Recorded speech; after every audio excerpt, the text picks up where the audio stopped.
My name is Clara Jensen. I'm 34 years old, and I'm a financial analyst for a non-profit organization. I usually spend my days dissecting budgets and grants, ensuring every dollar serves its intended purpose.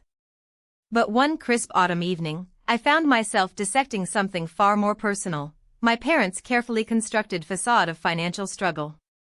I was sitting at their impeccably set dining table, the kind of table reserved for Sunday dinners and quiet judgments. The air hung thick with the aroma of roasted chicken and unspoken expectations. I'd just announced my plans for a solo trip to Patagonia, a dream I'd nurtured and saved for since my grandmother first showed me photos of its jagged peaks. My mother, Evelyn, dabbed her lips with a linen napkin, her eyes narrowing slightly. Patagonia? Clara, are you serious? With your savings? That's just throwing money away when you should be thinking about a down payment on a house.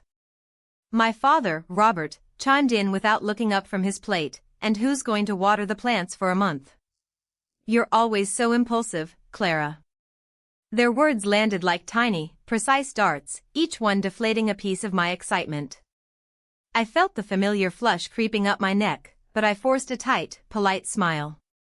I've thought this through, Mom, Dad. I have a house sitter, and my savings are perfectly fine. They lectured me on financial responsibility, completely unaware that I was about to expose a secret that would shake their own carefully constructed image to its core, and completely unaware that their relentless trashing of my long-planned trip was the final straw. To understand why their words stung so deeply, you need to understand the history. My parents, Evelyn and Robert, had always cultivated an image of genteel struggle. Not poverty, but a perpetual state of just getting by, always making careful choices, always prioritizing practicality over pleasure. From a young age, I was taught the value of a dollar, not just in terms of saving, but in terms of sacrifice. Vacations were rare, always budget-friendly road trips to visit relatives. New clothes were for necessity, not fashion. Their mantra was waste not, want not, and it applied to everything, especially my aspirations. The only person who truly understood my wanderlust was my grandmother, Lillian. She was my mother's mother, but she was a free spirit, a painter who'd traveled extensively in her youth before settling down. She'd given me a small, worn leather travel journal when I was 10, its pages filled with her own faded sketches and notes from places like Tuscany and the Scottish Highlands. Fill this with your own adventures, Clarabelle, she'd said, her eyes twinkling. Life is too short to stay in one place. Lillian passed away 4 years ago, and her death left a quiet ache in our family. My parents handled her estate with unusual speed and privacy, citing respect for her wishes and a desire to avoid fuss.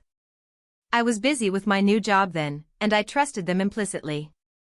I remember vague mentions of a modest inheritance, but nothing concrete.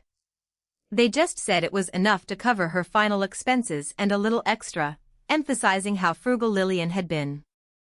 A few months before I started planning my Patagonia trip in earnest, an incident occurred that solidified my parents' narrative of financial fragility. My mother called, her voice laced with thinly veiled distress, explaining that their old furnace had finally given out. "It's a huge expense, Clara," she sighed. "Your father and I just don't have that kind of money right now. We were hoping you might be able to help us out with a short-term loan, just until we can get back on our feet." I felt a familiar pang of guilt. Here I was, saving for a dream trip, while my parents were struggling to heat their home. Despite the fact that it would dip into my Patagonia fund, I transferred them $5,000, telling myself it was a temporary setback. "Of course, Mom," I said, "anything to help." They thanked me profusely, promising to pay it back as soon as they could, a promise I knew, deep down, might never fully materialize. That loan, combined with their constant financial laments, painted a clear picture. They were always struggling, and I, their responsible daughter, was often their safety net. Then came the Patagonia brochure. I'd left it on their kitchen counter, a vibrant spread of glacial lakes and snow-capped peaks. I thought perhaps seeing the beauty of it might soften their stance, spark a little shared excitement. Instead, my mother picked it up during my next visit, her fingers tracing the glossy image of a hiker. Lavish spending, she murmured, more to herself than to me, but loud enough to be heard. Some people have to work hard for every penny, you know. My father nodded in agreement, his gaze fixed on the evening news. It was a casual dismissal, but it felt like a direct attack on my dreams, a judgment on my values. It was a pattern, one that had been woven into the fabric of our family for decades. That night, after their scathing remarks about my trip, something shifted inside me. Their usual criticisms felt sharper, more pointed, almost hypocritical. My financial analyst brain, accustomed to spotting discrepancies, began to whir. I started thinking about my grandmother, Lillian, and her modest estate. Lillian wasn't a millionaire, but she wasn't living hand-to-mouth either. She'd always managed her money carefully, and I remembered her mentioning a small investment portfolio, a legacy from her own parents. I also vaguely recalled a small cabin she owned in Willow Creek, a rustic place they'd always dismissed as dilapidated and more trouble than it was worth. The next morning, instead of planning my trip, I logged into public probate records. As a financial analyst, I knew how to navigate these databases, how to follow the paper trail. It wasn't illegal or unethical, it was publicly accessible information. I started with Lillian's full name and date of death. What I found wasn't a huge shock, but it was a quiet, damning revelation. Lillian's will specify that her investment portfolio, valued at just over $200,000 at the time of her death, was to be split equally between her two children, my mother and her brother, Uncle David. Fair enough. But then I found the entry for the Willow Creek cabin. It wasn't part of the general estate. Lillian had created a specific trust, naming my parents as the sole beneficiaries of the cabin, with instructions for its sale and the proceeds to be distributed to them directly, outside of the main probate process. It was a common, perfectly legal way to pass on specific assets discreetly. The real kicker was the sale date. The cabin had been sold just 3 months after Lillian's death. The sale price? $185,000. Not a fortune, but certainly not dilapidated money. And the timing of my parents' furnace emergency loan request? It had been 6 months after they had received the proceeds from the cabin sale, and well after they'd received their share of Lillian's investment portfolio. They had accepted $5,000 from me, knowing full well they were sitting on nearly $300,000 of their own, received within the last 3 years. The numbers stopped looking accidental. My parents hadn't just been struggling.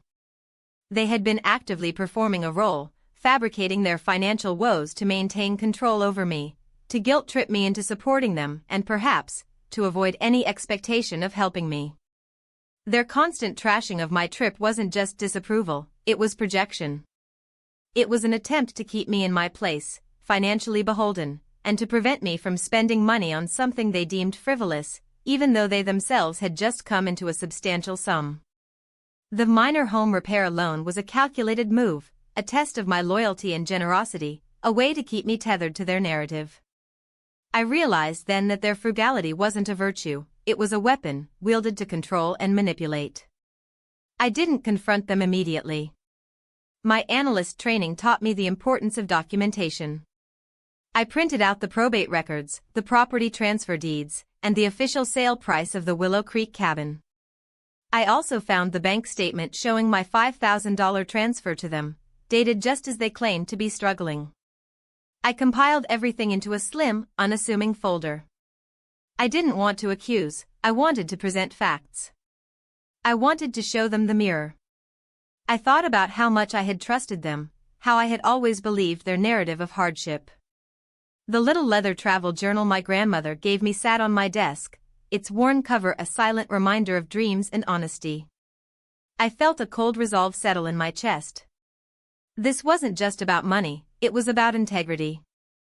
The opportunity for a confrontation came 2 weeks later, at my niece's birthday party. My sister, Sarah, had hosted a small gathering, and my parents were, of course, present. The conversation, inevitably, drifted to my upcoming trip. My mother, perhaps emboldened by the presence of other relatives, launched into another one of her lectures. Clara, honestly, a month in South America? That's just irresponsible. What if you get sick? What if you run out of money? You should be saving for your future, not gallivanting around the globe. My father nodded sagely, adding, your mother and I never had such luxuries. We always put family first, always made sensible choices. I took a deep breath, feeling everyone's eyes on me. This was it. I reached into my bag and pulled out the slim folder. Actually, Mom, Dad, I said, my voice calm, it's interesting you bring up sensible choices and luxuries. It made me think about Grandma Lillian, and how she managed her affairs. I opened the folder, pulling out the first document. I've been doing some financial planning for myself, and it made me curious about her estate. I found it interesting that you never mentioned the sale of the cabin in Willow Creek.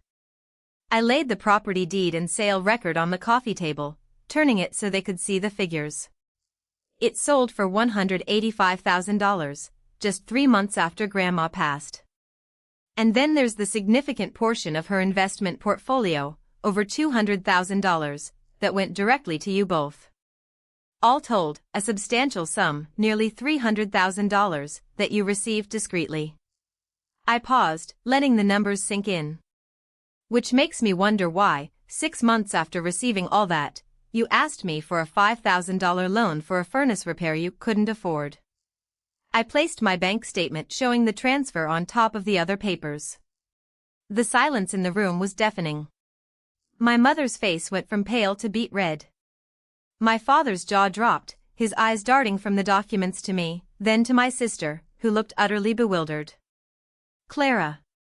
How dare you, my mother finally sputtered, her voice trembling with a mix of fury and humiliation. That's private. That's none of your business. My father tried to collect himself. Lillian wanted us to have that. It was her wish. Of course it was, I replied, my voice still steady.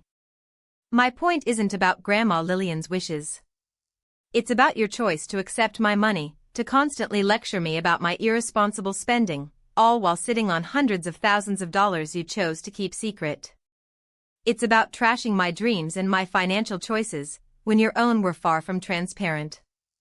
My sister Sarah, who had been watching in stunned silence, finally spoke up. Mom? Dad? Is this true? You asked Clara for money after selling Grandma's cabin? Their attempts at denial were weak, easily countered by the documents spread across the table.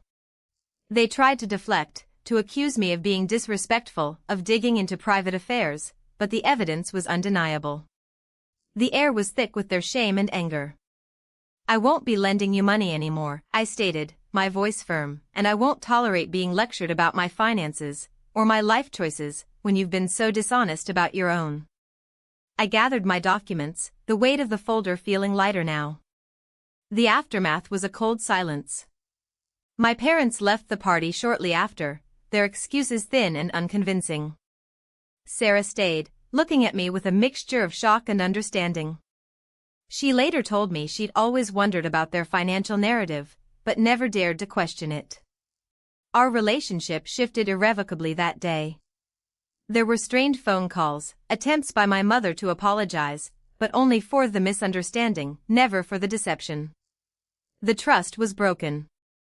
I maintained my boundary, politely refusing any future requests for financial assistance and calmly shutting down any attempts to criticize my spending. 2 months later, I was in Patagonia. The air was crisp, the mountains majestic, just as I'd dreamed. I pulled out my grandmother's worn leather travel journal, sitting by a glacial lake, its turquoise waters reflecting the impossibly blue sky. I opened it to a fresh page, the blankness a promise.